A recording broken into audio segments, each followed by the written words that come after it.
humans. That is the law. But the law is wrong. You chose humans over apes.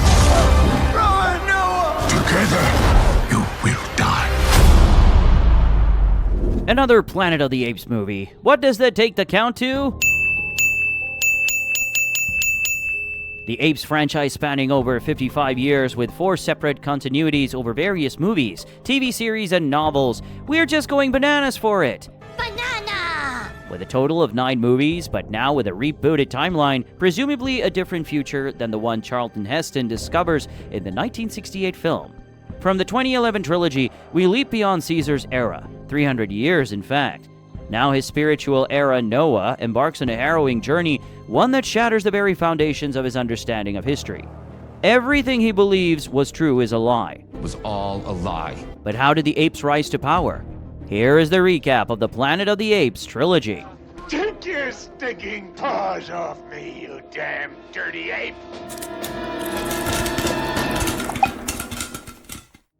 Starting in San Francisco, Dr.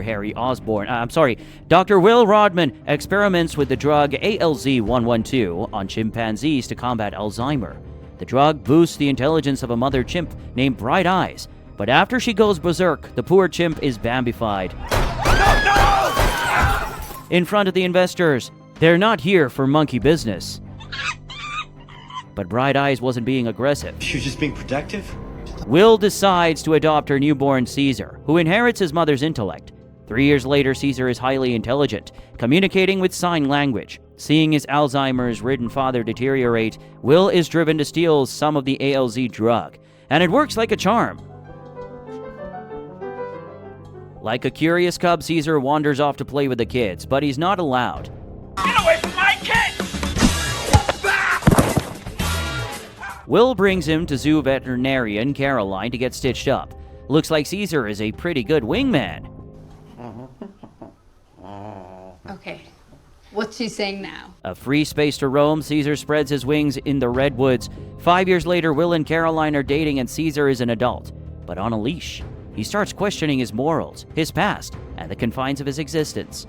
Charles quickly regresses and starts to reject the ALZ cure. In his confused state, gets into an altercation with a nasty neighbor. This provokes Caesar, just like his mother, trying to defend his family, and attacks, biting off his finger, causing a court order for him to be taken to a primate shelter run by William Stryker.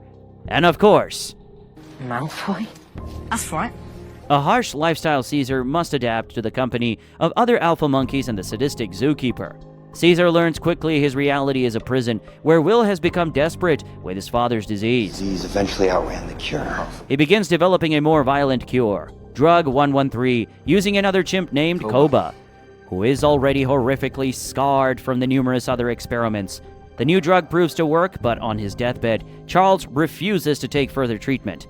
Will's lab assistant is accidentally exposed to the drug, foreshadowing the spread of this cure and now deadly virus. Stupid coronavirus. Caesar spots an opportunity to take advantage of Malfoy's dumb friend and seizes his knife to formulate an escape plan. He breaks out of his cell and releases King Kong out of his cage. Then he rises to power to get the Alpha to fall in line. The rest will then follow suit. However, you can't win this battle with monkey brains and brawn alone. Maurice the orangutan makes sure he knew that.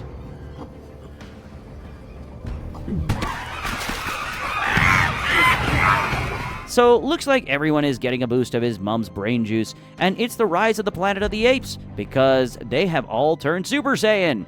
Their golden hair and green eyes, well, green eyes at least.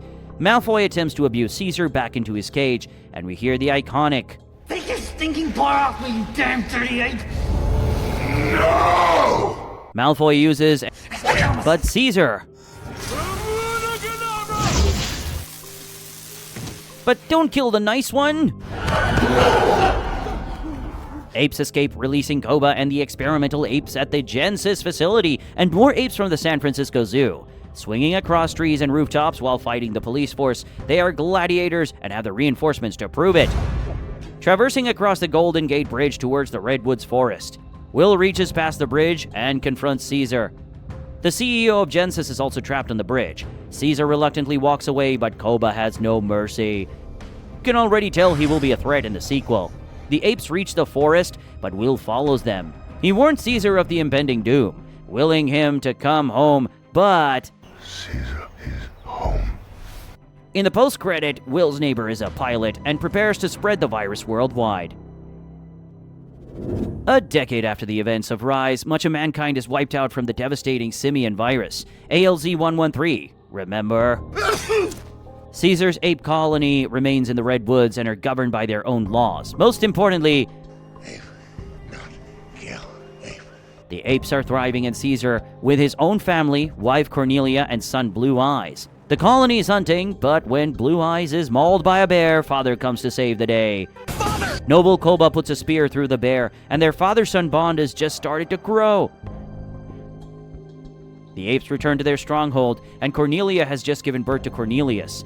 A group of humans who proved immune to the virus have gathered in the remnants of San Francisco, with their electricity supply set to run out in a few weeks. A team of humans run into Ash and Blue Eyes, and Carver on impulse shoots Ash. Caesar and the apes charge to surround the human faction and order them to leave.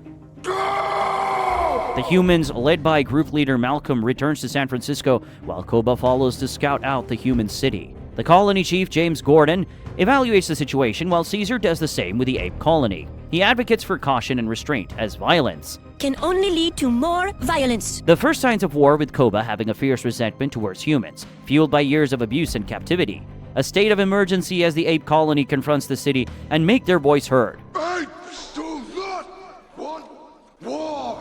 But no electricity for the city. You have to take a chance. Dreyfus reminds the community this is just like The Walking Dead. We may be down on resources, but we have the firepower, so the stockpile commences. Malcolm returns to the Redwoods and asks permission to fix the dam to establish a power source, located in the apes' territory. Caesar agrees, but no capes. No cakes. No guns. Did Caesar even understand any of this gibberish? Years ago, so we've been using diesel generators and gasifiers, but is any of this making any sense to you? Imagine if the apes harnessed this power and technology. What would happen? Looks like deja vu.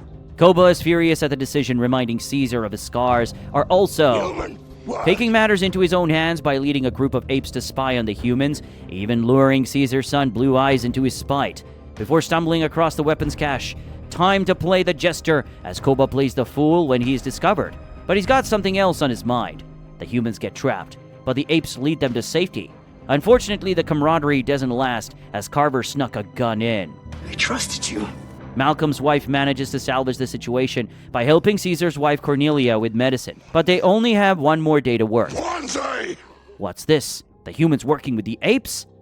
Humans, attack your sons. You let them stay. Put apes in danger. He's got a point here. Caesar, enraged, stops short of killing Koba, and the humans manage to get the dam power on. Power to the iPad. How could I live without this privileged cunt? Koba returns to the dimwit guards at the armory. Looks like revenge is served. And on. Violating ape law, shoots Caesar, framing Carver, leading the apes in violent assaults on humans, commanding absolute obedience, even killing Ash to make an example. Koba colony plunder the human armory and imprison Caesar's loyalists. Malcolm finds Caesar barely alive, leading them to Will's old house. Remember James Franco? And looks like Blue Eyes is around, and we get some father-son bonding. They free the imprisoned apes and lead them to the house, where Caesar resumes command, planning an attack against Koba. Meanwhile, beneath the battle, Dreyfus self-detonates to safeguard the human colony, warning Malcolm he has informed the military of their position. From the explosion, the tower falls, causing Koba and Caesar to duke it out in the falling debris, hanging on for dear life, reaching for help, just like he found Jacob in the last film. Calls to Caesar, reciting ape law, but You are not ape. Malcolm reveals the incoming military en route. Thought there was a chance for peace, but it was inevitable. It is time for war. It has been 2 years since the Battle of San Francisco, and the military remnants, Special Forces Alpha Omega, are on the hunt to exterminate the apes. The weight and the consequences of the last film are real, as they aren't messing around. You got Monkey Killer and Bedtime for Bonzo, a reference to the 1951 film of the chimp that refuses And part of their team, they have Donkey Kong. Well, not exactly just Donkey and Kong. An assault on Caesar's stronghold fails with the Alpha Omega now in chains, and Caesar giving them a mad look of disappointment. I did not start this war. Oh, his English is so much better. And where did this albino gorilla come from? Named Winter, but more like Snowflake. The humans are released, but Red Kong escapes, and during the night, the Colonel leader infiltrates the colony and kills both Cornelia and Blue Eyes, mistaking him for Caesar. They are the message, Maurice. He will see we are not savages. Looks like they didn't get the message, and he's turned into Furious George. Now grappling with grief and vengeance, somehow finds solace with his youngest still alive. Caesar directs the colony to journey towards the Found Haven, while he remains the target. But his closest companions refuse to leave any ape behind, brothers in arms. Caesar is now a savage, no more prisoner. Well, except one. They find the albino Winter. He switched sides and reveals he shared the location of their hideout. This is your fault. Furious George takes no prisoners, and no traitors either. Should have named him Snowflake. Then, encountering Bad Ape, the comic relief ape, he leads them to a converted weapon depot, now a quarantine facility. A human zoo? What's going on? The simian virus has evolved, mutating humans to devolve into primitive animals, even losing the ability to speak. During a skirmish with a human patrol team, they tragically lose Luca, leaving Caesar distraught and consumed by grief, blaming himself for the loss of his friend and family. He decides to venture on alone. However, his anguish only deepens as he witnesses the extent of suffering inflicted upon his fellow apes, now imprisoned and forced into hard labor. I mean, this isn't Game of Thrones, is it? Oh, goes about lying. You had a good-sized cock. Captured, and now in chains, face to face with the Colonel, reveals to him his entire colony is also captured. They are coerced into building a wall as Caesar realizes its defensive strategy. But from whom? With the virus evolving, it's pretty much The Walking Dead here.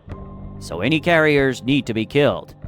Too bad Will Smith's not here because I Am Legend now has a sequel. Caesar is tortured, crucified, and kept starving to force his ape tribe to work. The Colonel reveals all to Caesar, basically stating Planet of the Apes. It will be a planet of apes, and we will become your cattle. Wow, this has come full circle. The mute girl sneaks into the facility to feed Caesar, while Rocket is used as a decoy. With their plan to escape forming, the other apes manage to flee through an underground tunnel. The real military don't agree with the Colonel's methods of eliminating the mute zombies, so hence why the wall is built.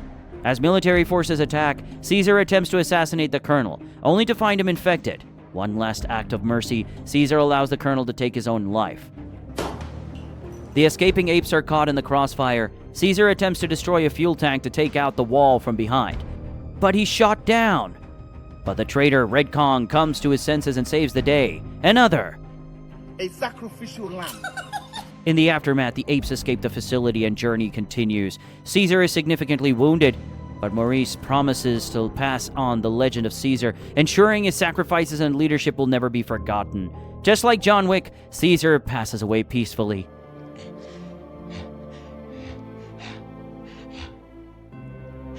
"300 years later, a kingdom is born." Thanks for watching. If you're enjoying the content, be sure to check out my other videos on the channel, and don't forget to like and subscribe.